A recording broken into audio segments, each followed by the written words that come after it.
Apakah kita ini menunjukkan hormat dan mengkuduskan Tuhan dalam hidup kita? Ataukah tanpa sadar kita sudah menunjukkan kita mampu dan kita tidak memerlukan Tuhan, dan itu adalah kesombongan, dosa nomor 1.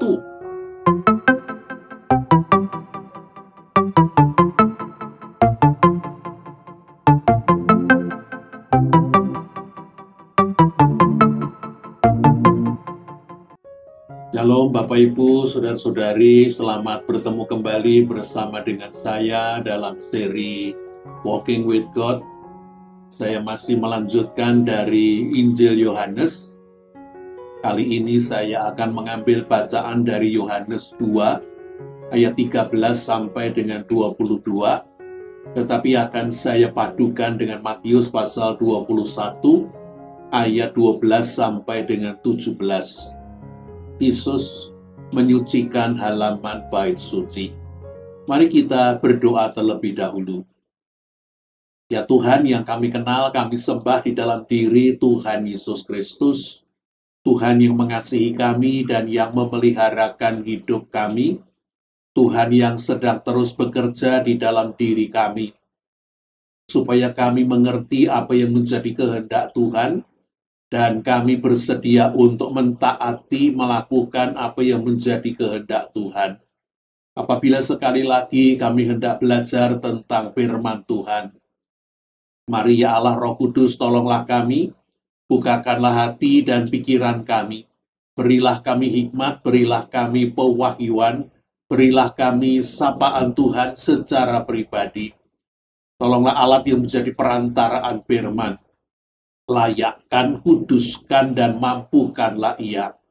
Kami sudah berdoa memohon di dalam nama Tuhan kami yang hidup, Tuhan Yesus Kristus. Terima kasih. Amin. Akan saya bacakan terlebih dulu saat ini Yohanes pasal yang kedua, ayat 13 sampai dengan ayat yang ke-22, dan nanti pada saatnya akan saya tambahkan Matius pasal 21 ayat 12 sampai dengan ayat yang ke-17. Yohanes pasal yang kedua mulai ayat yang ke-13. Ketika hari raya Paskah orang Yahudi sudah dekat, Yesus berangkat ke Yerusalem. Dalam bait suci didapatinya pedagang-pedagang lembu, kambing domba, dan merpati, dan penukar-penukar uang duduk di situ. Ia membuat cambuk dari tali, lalu mengusir mereka semua dari bait suci dengan kambing domba lembu mereka. Uang penukar-penukar dihamburkannya ke tanah, dan meja-meja mereka dibalikkannya. Kepada pedagang-pedagang merpati ia berkata, "Ambil semuanya ini dari sini. Jangan kamu membuat rumah Bapakku menjadi tempat berjualan." Maka teringatlah murid-muridnya bahwa ada tertulis, "Cinta untuk rumahmu menghanguskan aku." Orang-orang Yahudi menantang Yesus, katanya, "Tanda apakah dapat engkau tunjukkan kepada kami bahwa engkau berhak bertindak demikian?" Jawab Yesus kepada mereka, "Rombak bait Allah ini, dan dalam 3 hari aku akan mendirikannya kembali." Lalu kata orang Yahudi kepadanya, 46 tahun orang mendirikan bait Allah ini, dan engkau dapat membangunnya dalam 3 hari? Tetapi yang dimaksudkannya dengan bait Allah ialah tubuhnya sendiri. Kemudian sesudah ia bangkit dari antara orang mati, barulah teringat oleh murid-muridnya bahwa hal itu telah dikatakannya, dan mereka pun percaya akan kitab suci dan perkataan yang telah diucapkan Yesus. Ibu, bapak, saudara-saudari yang dikasihi oleh Tuhan Yesus Kristus, jikalau kita membaca kitab suci maupun kita mendengar khotbah, Yesus menyucikan halaman bait suci sepertinya dilukiskan dalam dua situasi. Injil Yohanes menggambarkan terjadi di awal pelayanan Yesus di muka umum, tetapi ketiga Injil yang lain, Matius, Markus, dan Lukas, menggambarkannya menjelang akhir pelayanan Yesus. Mana yang lebih benar? Apakah dua-duanya benar? Ataukah ini sebetulnya satu peristiwa yang dikisahkan di dua tempat sesuai dengan tujuan masing-masing penulis? Saya berpendapat oleh karena apa yang dikatakan Yesus dalam kedua bagian tersebut berbeda. Ini memang dua peristiwa. Yesus dua kali melakukan pengusiran pedagang-pedagang hewan korban dan penukar-penukar uang, mata uang koin kuno, shekel. Yesus melakukannya yang pertama di awal pelayanannya, dan yang kedua nanti menjelang akhir dari pelayanannya. Dikatakan menjelang hari Paskah, salah satu dari 3 hari raya, bersama dengan Pentakosta dan hari raya Pondok Daun, yang mesti dihadiri oleh para pria yang tinggal dalam radius 20 km dari Yerusalem. Yesus pun pergi ke Yerusalem, oleh karena banyak orang Yahudi, walaupun tempat tinggal mereka jauh, bahkan yang ada di luar negeri, akan dengan senang hati bila mereka mampu dan sempat untuk datang ke Yerusalem dan merayakan hari-hari raya tersebut. Ketika Yesus sampai di bait suci, halaman paling luar, yang sesungguhnya merupakan tempat ibadah untuk orang-orang bukan Yahudi yang menjadi pengikut agama Yahudi, mereka hanya boleh masuk di halaman luar tersebut, tidak boleh masuk ke halaman dalam. Tetapi di tempat itu Yesus justru menjumpai banyak pedagang hewan korban, kambing, domba, lembu, burung merpati, juga para penukar uang, oleh karena untuk membayar bea bait suci, setengah shekel atau setengah sikal hanya boleh dibayar dengan shekel Yahudi atau shekel Galilea, sehingga orang-orang yang tidak memiliki harus menukarkan, dan di situ disiapkan. Mungkin ide semula adalah membantu orang-orang yang datang dari jauh. Betapa repotnya jikalau harus membawa hewan korban untuk mereka bisa membeli di sana. Tetapi apa yang semula merupakan untuk membantu, lambat laun berubah oleh karena itu menjadi sebuah bisnis yang menguntungkan, sehingga akhirnya dari mengambil sebagian tempat di halaman paling luar ini makin bertambah, makin meluas, sehingga bisa jadi mulai memenuhi halaman luar ini. Sehingga orang-orang bukan Yahudi yang akan beribadah makin kesempitan, makin mendapatkan tempat yang sempit. Belum lagi ibadah mereka diganggu dengan suara hewan korban. Orang-orang yang menawar maupun mempertahankan harga, juga suara mata uang beradu. Yesus menjadi marah, lalu ia mengambil tali dan membuat cambuk dan mengobrak-abrik, mengusir mereka supaya meninggalkan halaman tersebut. Kepada para pedagang merpati ia mengatakan, ambil semuanya ini. Jangan membuat rumah Bapakku menjadi tempat berjualan.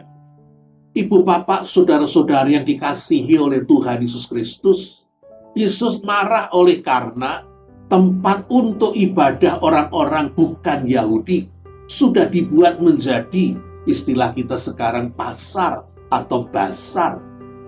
Tempat untuk berjual beli. Makin tempat ini dipakai untuk hewan korban dan meja-meja penukar uang, makin orang-orang bukan Yahudi kesulitan untuk mendapat tempat bersembayang. Belum lagi yang tidak terganggu suara hewan, suara keributan jual beli ini. Tetapi Yesus lebih marah oleh karena dengan melakukan semuanya ini, tempat ibadah halaman paling luar dijadikan tempat berjual beli, pastilah hal itu direstui oleh imam-imam kepala. Lebih-lebih ada yang mengatakan bahwa sesungguhnya itu merupakan bisnis dari keluarga Hanas. Hanas adalah mertua dari imam besar saat itu, Kayafas. Hanas sesungguhnya mantan imam besar. Itu bisnis dari para imam. Sehingga Yesus bisa mengartikannya bahwa para pemimpin agama Yahudi, para imam, bahkan mantan imam besar dengan menantunya imam besar saat itu tidak lagi menghargai kehormatan kekudusan Tuhan, dengan lebih mengutamakan bisnis yang makin merajalela mengambil tempat untuk beribadah tersebut. Ibu bapak, saudara-saudari yang dikasihi oleh Tuhan Yesus Kristus, bagaimana dengan ibadah kita? Apakah kita hadir di gedung gereja dengan tujuan untuk menghadap Tuhan, dengan tujuan hendak menyembah Tuhan, ataukah tanpa kita sadari sesungguhnya ibadah kita sudah kehilangan jiwanya? Kita tidak lagi beribadah karena hendak mencari Tuhan, hendak menyembah Tuhan. Bisa jadi itu sudah seperti apa yang dilakukan terus-menerus, lambat laun menjadi kebiasaan. Kita merasa harus beribadah, tetapi kita bukan rindu untuk datang dan bertemu dengan Tuhan. Bisa jadi sebagian orang Kristen, mungkin juga kita, menginginkan ibadah itu menjadi sebuah hiburan, mendengarkan khotbah yang bagus, lebih-lebih bila tidak bertele-tele mengulang-ulang kalimat dan pendek, sehingga ibadah diharapkan akan bisa segera rampung 1 jam, kalau bisa 1 jam seperempat.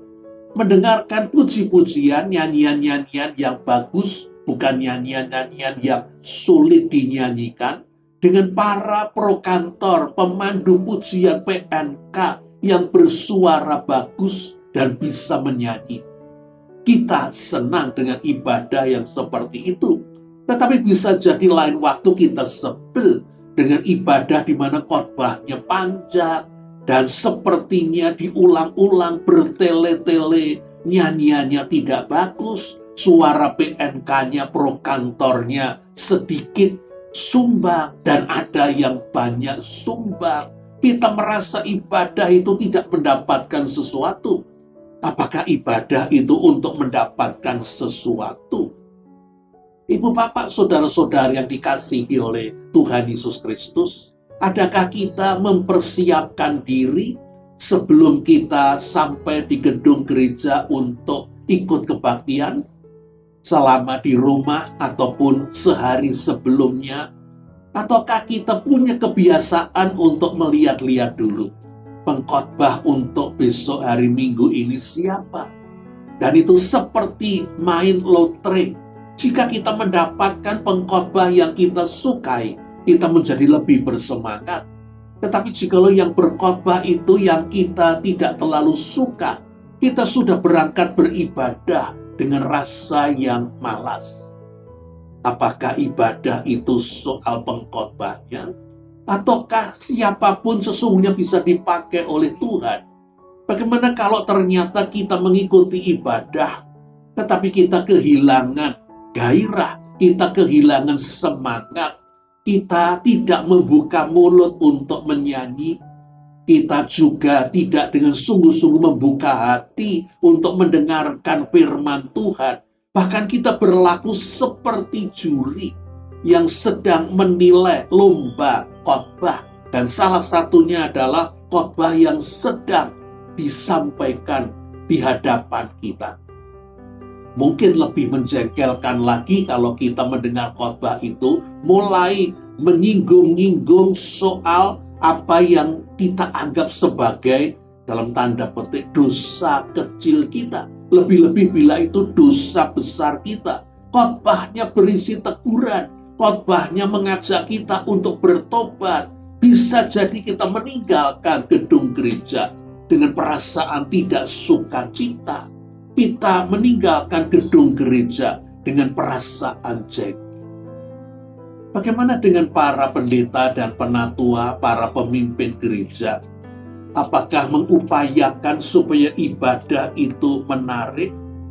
Mungkin tidak salah mengupayakan ibadah itu menarik, tetapi bisa jadi mulai berlebihan oleh karena potensi, oleh karena bakat, oleh karena anggota jemaat yang sesungguhnya bisa dilatih untuk ikut menyanyi, menjadi prokantor, kantoria, PNK, pemandu nyanyian jemaat, sudah diganti dengan memanggil orang-orang profesional, baik pemain musik maupun para penyanyi, supaya ibadahnya indah, supaya anggota jemaat kerasan berbakti di gedung gereja kita, supaya mereka tidak pergi ke gedung gereja lain. Apakah para penatua ini sungguh-sungguh sedang mengelola ibadah untuk bertemu dengan Tuhan? Atau dalam tanda petik sedang bisnis, mempertahankan dagangan supaya tidak kalah bersaing dengan gereja lain? Para penatua yang hadir dalam ibadah, sebetulnya mereka sendiri itu beribadah, ikut berdoa, ikut bernyanyi, ikut mendengarkan firman dalam rangka ingin untuk mengalami Tuhan. Ataukah hadir dalam ibadah sesungguhnya karena tugas, dan yang dipikiri adalah tugasnya? Di dalam Yohanes pasal yang kedua tadi, ketika Yesus ditanya, tanda apa yang dapat engkau tunjukkan bahwa engkau berhak untuk berbuat demikian? Yesus mengatakan, rombaklah bait suci ini, dan dalam 3 hari aku akan mendirikan kembali. Pastilah Yesus tahu bahwa orang-orang Yahudi, para pemimpin, tidak akan merobohkan bait suci. Kata-katanya bukan bermakna harafiah. Yesus diminta sebuah tanda, tetapi tanda yang ia tunjukkan bukan mengacu pada saat waktu diucapkan. Tanda itu masih mengacu kepada saat depan. Bait suci memang dibangun dalam waktu yang sangat lama. Dimulai oleh Raja Herodes 19 sebelum Masehi dan dianggap rampung sesudah 46 tahun, itu 27 Masehi, dan masih terus diperbaiki dan diperbaiki dan diperbaiki, dan tahun 64 Masehi baru dianggap rampung. Dan Yesus hadir sebelum tahun 64, tetapi pasti sesudah tahun 27, sudah 46 tahun bait suci ini dibangun dan diupayakan supaya menjadi bangunan yang indah. Yesus tidak berbicara tentang merobohkan bait suci yang dibangun 46 tahun, tetapi dengan dia melarang hewan-hewan korban supaya tidak diperjualbelikan. Bukankah itu menjadi sebuah tanda bahwa hewan-hewan korban pada saatnya sudah tidak akan berguna lagi? Mengapa? Oleh karena rumah Tuhan sudah dinodai. Oleh karena Tuhan rumah sudah tidak lagi dihormati dan dikuduskan dengan para pemimpin umat, para pemimpin agama Yahudi ini melakukan apa yang disebut di dalam bagian Yohanes 2, tempat ibadah untuk orang-orang bukan Yahudi dibuat menjadi tempat untuk berjual beli. Yesus sedang berbicara tentang bait suci yang baru, yaitu tubuhnya yang akan ia bangun sesudah nanti ia wafat dan bangkit. Yesuslah yang berkali-kali disebut sebagai batu penjuru. Mungkin istilah batu penjuru asing bagi kita, batu yang menandai pembangunan yang menjadi senter dari bangunan yang akan ada di atasnya. Mungkin lebih mudah kita mengatakan Yesus itu fondasi.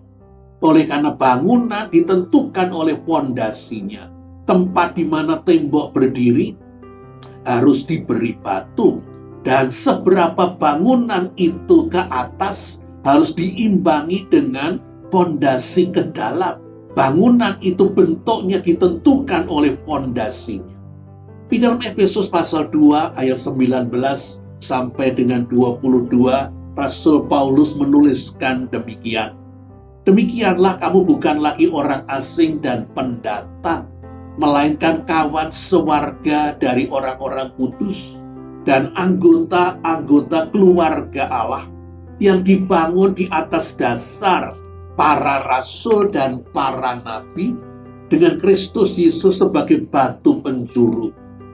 Di dalam Dia tumbuh seluruh bangunan rapih tersusun menjadi bait Allah yang kudus di dalam Tuhan. Di dalam Dia kamu juga turut dibangunkan menjadi tempat kediaman Allah di dalam Roh. Ada dua gambar yang dipakai untuk menggambarkan gereja di dalam perjanjian baru. Satu adalah tubuh Kristus, dan Kristus adalah kepala. Yang kedua adalah bangunan, dan Kristus adalah fondasinya. Karena itu, satu bagian lagi untuk menegaskan. Di dalam 1 Petrus 2 ayat 4 sampai dengan 5 dikatakan, dan datanglah kepadanya batu yang hidup itu, yang memang dibuang oleh manusia, tetapi yang dipilih dan dihormati hadirat Allah. Dan biarlah kamu juga dipergunakan sebagai batu hidup untuk pembangunan suatu rumah rohani, bagi suatu imamat kudus, untuk mempersembahkan persembahan rohani, yang oleh karena Kristus berkenan kepada Allah. Gereja adalah rumah rohani, di mana Kristus adalah fondasinya, dan di atas Kristus sudah terlebih dulu diletakkan batu-batu, yaitu para rasul dan para nabi, dan setiap kita adalah batu hidup yang menempel pada batu-batu yang lain di bawah kita, kiri kanan kita, dan di atas kita, seperti batu bata yang tersusun menjadi sebuah dinding. Bapak, Ibu, saudara-saudari yang dikasihi oleh Tuhan Yesus Kristus, mari saya ajak untuk membandingkan dengan apa yang ditulis di dalam Matius pasal yang ke-21. Saya baca mulai ayat 12 sampai dengan 17. Lalu Yesus masuk ke bait Allah dan mengusir semua orang yang berjual beli di halaman bait Allah. Ia membalikkan meja-meja penukar uang dan bangku-bangku pedagang merpati dan berkata kepada mereka, ada tertulis, rumahku akan disebut rumah doa, tetapi kamu menjadikannya sarang penyamun. Maka datanglah orang-orang buta dan orang-orang timpang kepadanya dalam bait Allah itu, dan mereka disembuhkannya. Tetapi ketika imam-imam kepala dan ahli-ahli Taurat melihat mujizat-mujizat yang dibuatnya itu, dan anak-anak yang berseru dalam bait Allah, Hosana bagi anak Daud, hati mereka sangat jengkel. Lalu mereka berkata kepadanya, engkau dengar apa yang dikatakan anak-anak ini? Kata Yesus kepada mereka, aku dengar. Belum pernahkah kamu baca, dari mulut bayi-bayi dan anak-anak yang menyusu, engkau telah menyediakan puji-pujian. Lalu ia meninggalkan mereka dan pergi keluar kota ke Betania dan bermalam di situ. Di dalam Injil Matius juga yang senada, Injil Markus dan Lukas yang menceritakan Yesus menyucikan halaman keluar bait suci terjadi pada menjelang akhir pelayanan Yesus. Dan kalau di dalam Yohanes pasal yang kedua, Yesus berbicara soal rumah Bapakku kamu jadikan tempat berjualan. Maka sekarang di dalam Matius pasal 21, Yesus berkata tentang rumahku akan disebut rumah doa. Rumah doa segala bangsa. Tetapi kamu menjadikannya sebagai sarang penyamun. Markus 11 ayat yang ke-17. rumah doa sudah muncul di dalam kitab Yesaya. Sebuah nubuatan yang ditulis di dalam kitab Yesaya dikatakan akan terjadi pada hari-hari terakhir. Gunung tempat rumah Tuhan akan berdiri tegak di hulu gunung-gunung dan menjulang tinggi di atas bukit-bukit. Segala bangsa akan berduyun-duyun ke sana, dan banyak suku bangsa akan pergi serta berkata, "Mari kita naik ke gunung Tuhan, ke rumah Allah Yakub, supaya Ia mengajar kita tentang jalan-jalannya, dan supaya kita berjalan menempuhnya. Sebab dari Sion akan keluar pengajaran dan rumah Tuhan dari Yerusalem." Yesaya pasal yang kedua, ayat 2 dan ayat yang ketiga. Dikatakan di sana bahwa bangsa-bangsa akan berduyun-duyun datang ke rumah Tuhan yang terletak di gunung Sion, Yerusalem. Rumah Tuhan, bait Allah, akan menjadi rumah doa segala bangsa, dan halaman luar itulah tempat yang disediakan untuk bangsa-bangsa bukan Yahudi yang bersedia untuk menjadi pengikut agama Yahudi. Hal ini sudah dimulai sejak pemanggilan Abraham.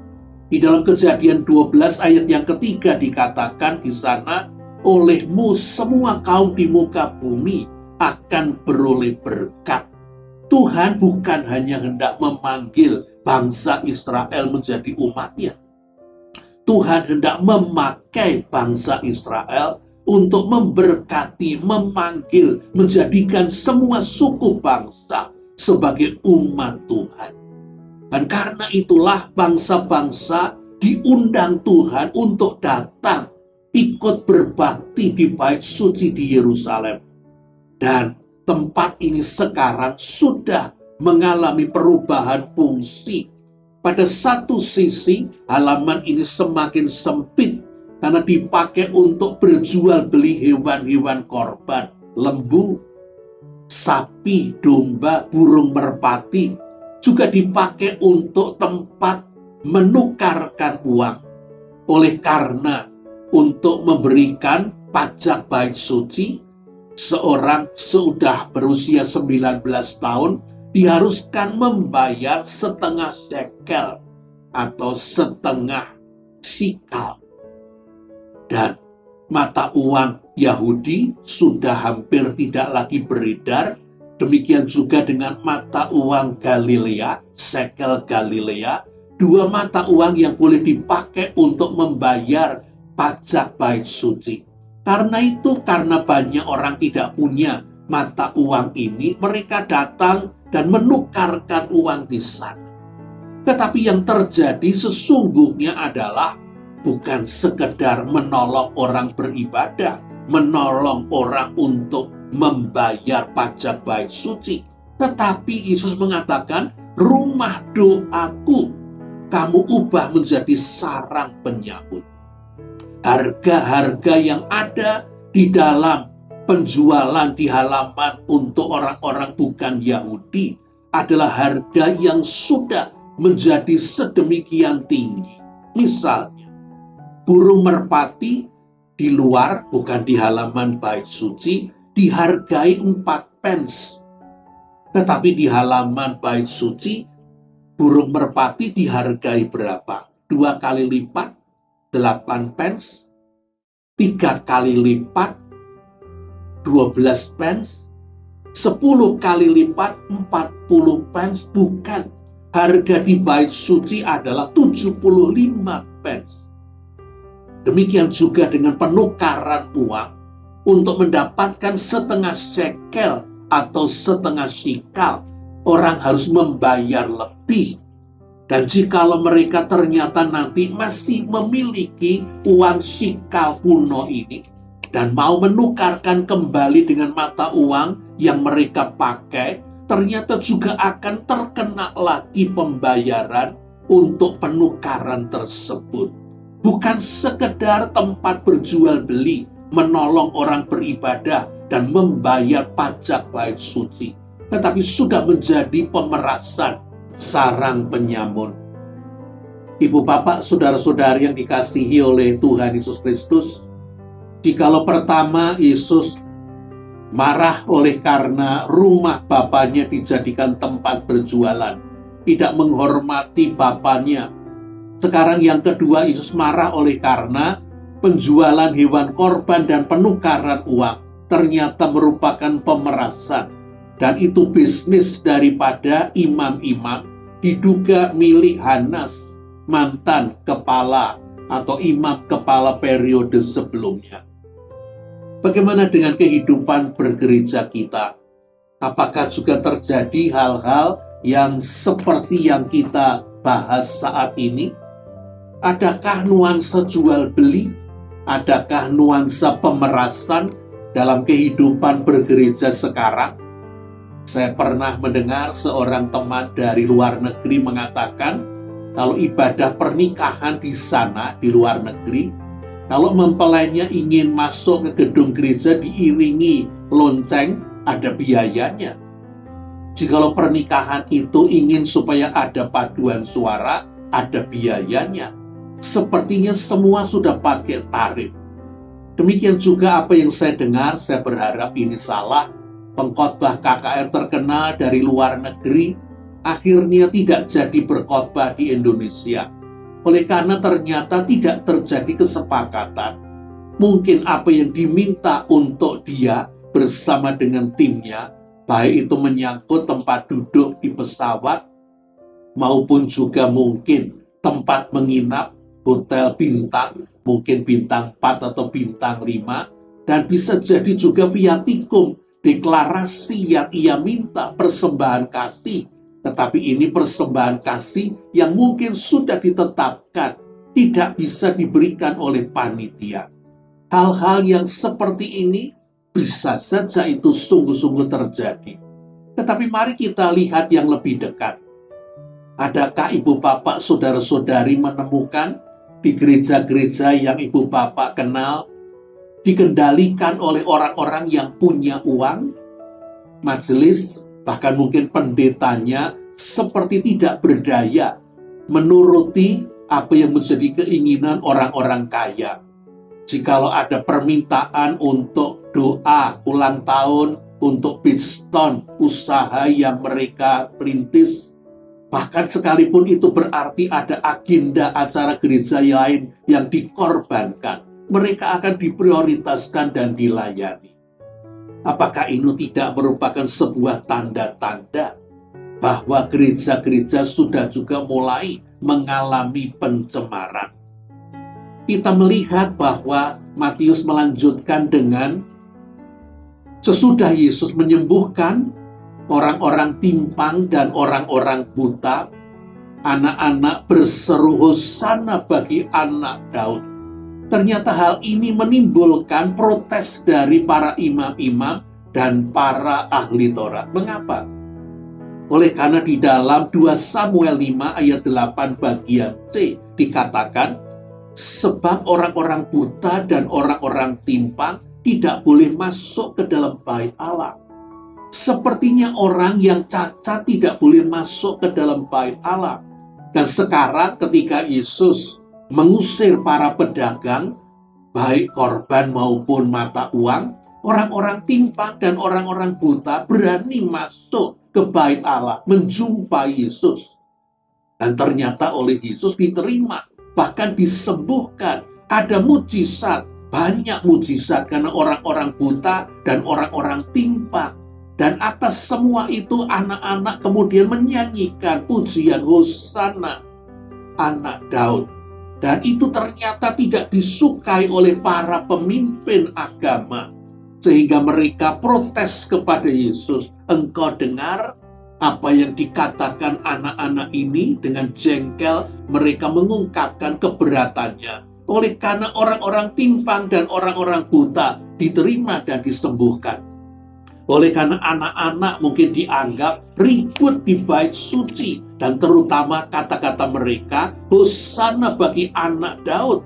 Yesus disebut sebagai anak Daud, Mesias. dan itu tidak bisa mereka terima. Tetapi Yesus menjawab, "Aku dengar.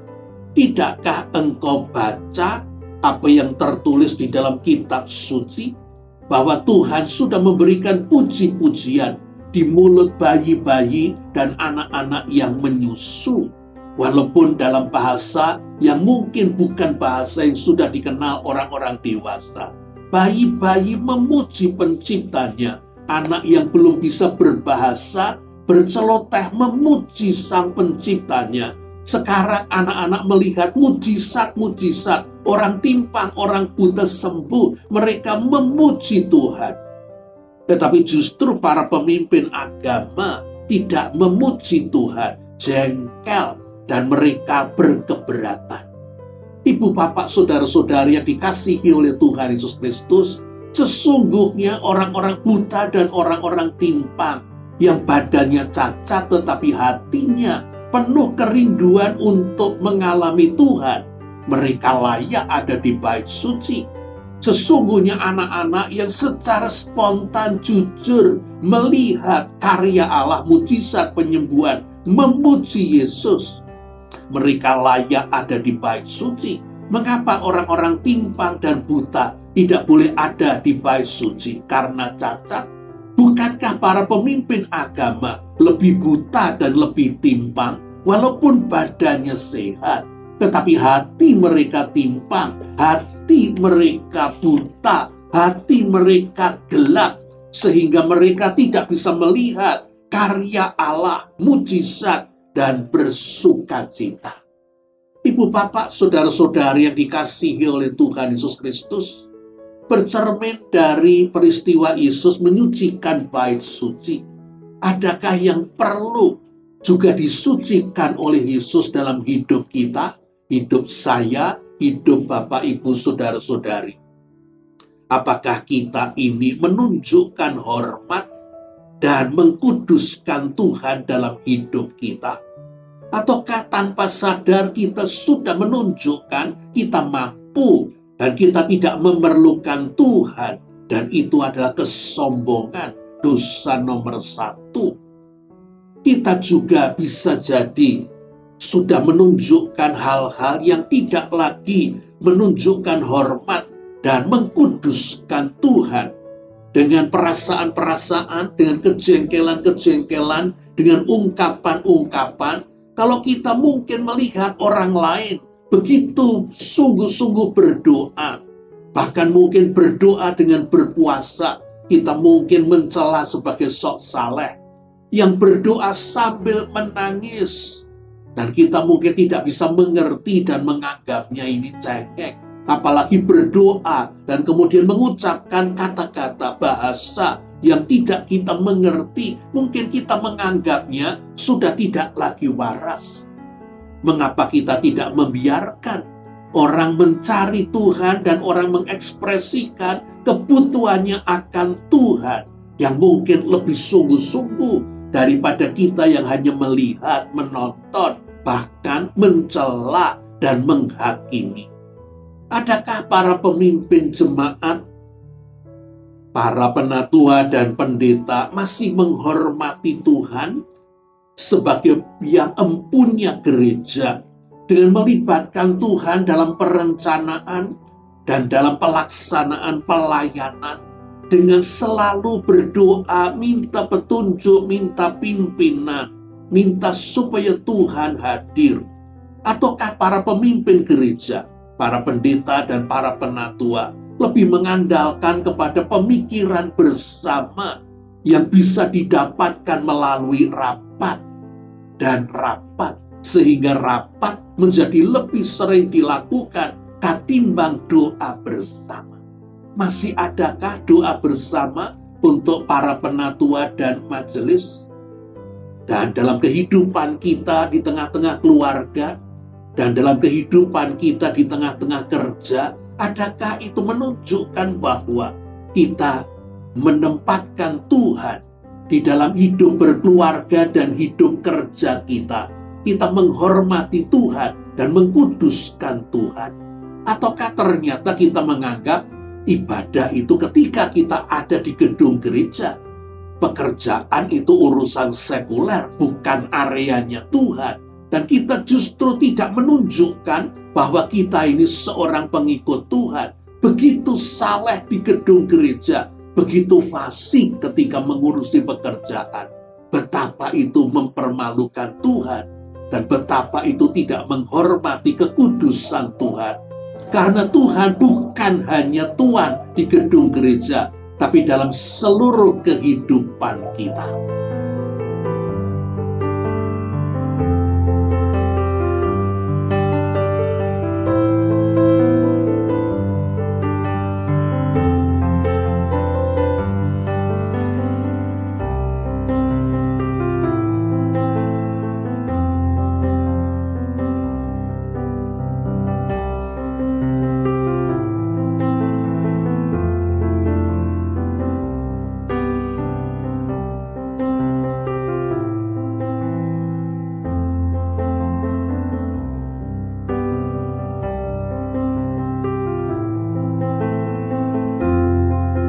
Mari kita memeriksa apa yang perlu dikuduskan oleh Tuhan dalam hidup kita, saya dan ibu bapak, saudara-saudari. Amin.